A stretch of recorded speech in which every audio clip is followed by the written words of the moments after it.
মামুনি কি লিখতেছো? এগুলা তুমি লিখছো? ওলি আমার লক্ষ্মী পাখি রে। তোমাদেরকে দেখিয়ে দিই। আচ্ছা মামুনি শোনো, একটু পরে লিখি আমরা, শোনো। আচ্ছা বলো তো, আচ্ছা আমরা যখন বাসা থেকে বের হব, বের হওয়ার সময় কি দোয়াটা জানি পড়তে হয়, একটু বলে দাও তো। একটু জোরে বলো।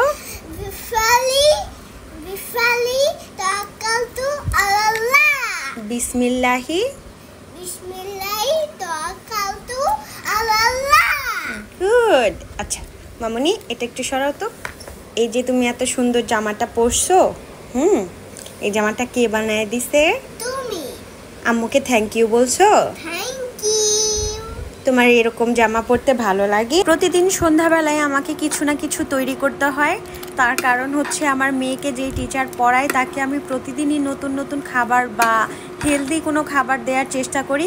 এটারও একটা কারণ আছে, হেলদি খাবার দিলে আমার মেয়েও তার টিচারে দেখা দেখি খাবে, আর এই জন্য আমি একটু হেলদি খাবার দেওয়ার চেষ্টা করি। কখনো নুডলস, কখনো মানে যেই খাবারগুলো খেতে ওরা পছন্দ করবে ঠিক ওরকমভাবেই রান্না করার চেষ্টা করি। এই স্যুপটা আমি যতবার খেয়েছি রেস্টুরেন্টে খেয়েছি, কখনোই বাসায় তৈরি করিনি, এই প্রথমবার বানালাম। কিন্তু বিশ্বাস করেন আমার এই স্যুপটা রেস্টুরেন্টের থেকেও খুবই মজা হয়েছে। এই স্যুপটাতে আছে ডিম, মুরগির মাংস আর চিংড়ি মাছ।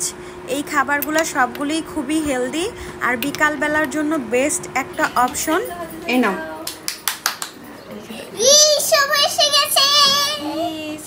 কেমন হয়েছে দেখতে? খাও নাই তো?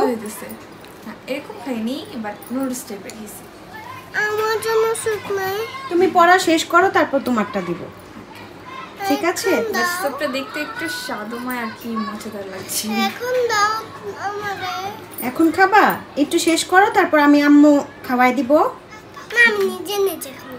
আচ্ছা ঠিক আছে, তাহলে একটু ঠান্ডা হোক স্যুপটা, তারপরে ঠিক আছে? আচ্ছা আমাকে দেখাও তো।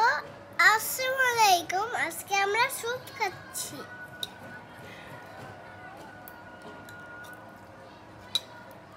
সুপার। মজা হয়েছে? এটা কি বানিয়েছে? আম্মু। আম্মু হাতে খাবার অনেক মজা, তাই না? আরে টিচারকে দেখাও না, টিচারকে দেখাতে হয় না। খাও। তুমি নিজে নিজে খাইতে পারো?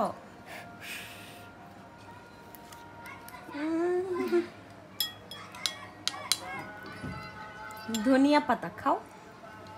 আম্মুর ধনিয়া পাতা পছন্দ করে, তুমিও পছন্দ করবা, খাও। আমি ধনিয়া পাতা পছন্দ করি না। খাও। ছি, পচা কাজ। ধনিয়া পাতা রেখে দিই।